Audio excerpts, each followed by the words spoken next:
crew of skilled thieves plans their most daring heist yet, unaware of the deadly trap they're walking into.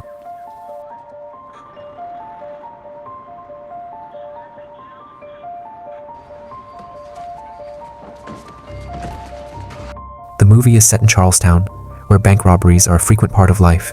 Doug, James, Glonsey, and Desmond, who are skilled bank robbers, take advantage of a guard carrying a money bag to enter the bank and take control of the situation. They rob the cashier station, force the manager to open the vault, and destroy the security camera's hard drives with a microwave. However, they are unaware that Claire, a bank employee, has secretly pressed an alarm button. When James realizes this, he takes Claire as a hostage. They blindfold her, remove their masks, and once they're far from the bank, release her at a beach. The FBI takes over the case, led by Special Agent Adam Frawley. He immediately recognizes the crew's professionalism, noting how they covered every detail and left no evidence behind. The van used for the robbery is found burned, and the neighborhood remains silent, with no witnesses willing to talk. The following day, Frawley questions Claire, who tells him everything she knows about the robbery, but deliberately leaves out the details about James's tattoo, because the robbers threaten to kill her if she cooperates with the FBI. Meanwhile, James reveals to the group that he found Claire's ID and knows where she lives, so he plans to intimidate her into not talking. However, Doug takes charge of the situation and decides to follow Claire himself, as he doesn't trust James's recent violent behavior and can't risk having him go back to jail. Later, Doug and James make payments to their gun dealer, car dealer, and Fergie, an Irish mobster who runs a flower shop as a front. Afterward, they spend the evening drinking, gambling, and spending time with call girls. James's sister Krista approaches Doug. The two used to date, and Krista tells Doug she misses him, but Doug isn't interested and leaves. Doug begins to follow Claire, and eventually approaches her at a laundromat when she becomes upset about finding bloodstains on her shirt. He pretends to comfort her and takes her out for a drink. They bond, though Doug lies about his life, claiming he works in construction and that his father lives in the suburbs when he's actually in prison. Where does the word come from? The next day, Doug assures James that he has Claire under control and that she doesn't need to be killed. Meanwhile, Agent Frawley meets Claire for lunch, attempting to flirt with her, but she reveals she is seeing someone. Doug and Claire start dating, but Doug keeps this hidden from his gang. As their relationship deepens, they begin to share personal stories. Claire admits she's working with the FBI, but hesitates to share details about the tattoo she saw, fearing it could put her life in danger. Doug advises her to keep that information as leverage in case she needs it to avoid entering witness protection.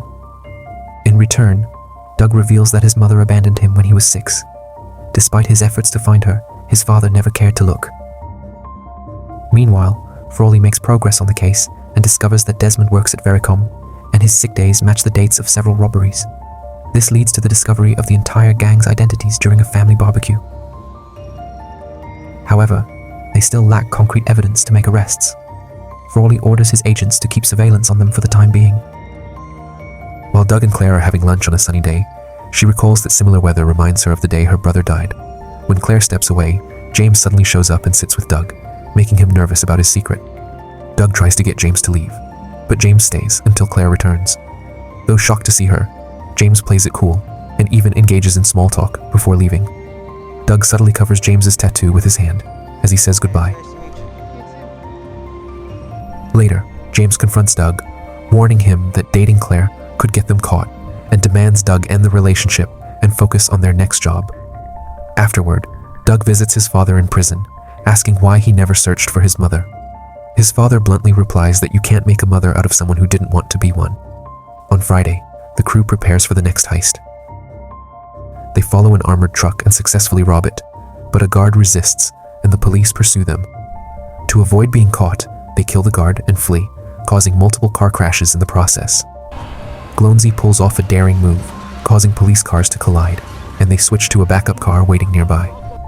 They burn the first getaway vehicle to block the cops' path. As they change cars again, a random officer sees them, but turns a blind eye. Frawley orders the bridge to be closed to catch the robbers, but they manage to cross it before the police arrive. Frawley tries to get information from Claire again, but when he calls the bank, he discovers she has quit.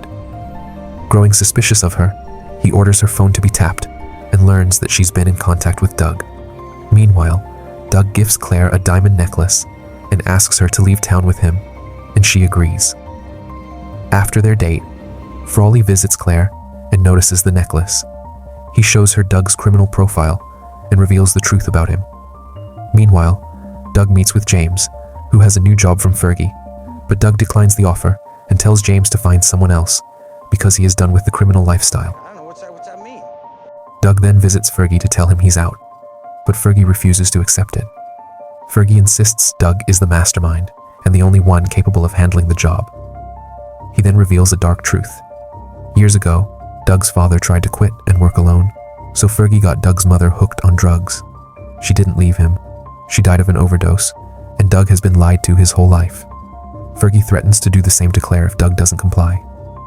Shaken, Doug rushes to Claire's apartment to check on her, but she shuts him out, refusing to let him apologize or explain. Fucking hell! Doug begins watching her place from a distance and sees one of Fergie's men hang a funeral wreath on her door as a warning. Doug destroys the wreath and reluctantly accepts the job, realizing he has no other choice. The gang gathers to hear Fergie's plan. They'll rob Fenway Park the morning after a big game when the safes are full.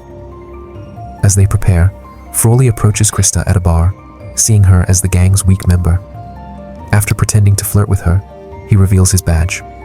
When she asks for a lawyer, Frawley shifts tactics, planting seeds of doubt by pointing out that even after years with Doug, he never gave her a diamond necklace. Desperate and feeling used, Krista agrees to give him real information about the Fenway Park job in exchange for protection for herself and her child. On the day of the robbery, Desmond disables the alarms and security cameras, while Doug and James disguise themselves as cops. They encounter some employees and guards, but their police act fails, forcing them to use guns to make the men comply. They then go to the cash room and threaten the employees not to raise an alarm. They take as much money as they can and leave through the parking lot, where Desmond and Glonsey are waiting for them with an ambulance. The FBI is already surrounding the stadium during the robbery, and James opens fire on them when he sees them trying to sneak in. A shootout ensues between the thieves and the agents, resulting in Glonsey getting shot. Glonsey comes up with a risky plan for their escape, which involves him driving out with the ambulance to distract the FBI while Doug and James change back into their cop uniforms and walk out through the main door. He drives the ambulance down the block without any problems, but when the FBI is unable to stop it by shooting at its wheels, a sniper kills Glonsey by shooting him in the head. Doug and James successfully change into their cop uniforms and easily escape by blending in with other officers. Frawley notices James carrying a big bag and follows him into a parking lot where James opens fire on him. James is eventually surrounded by the FBI and cops, and Frawley shoots him in the leg. James hides behind a mailbox, but comes out with his guns, causing the agents to shoot him. Meanwhile, Doug steals a police car and escapes while everyone is busy checking on James's body. He then goes to the flower shop, where he kills Fergie and his thugs.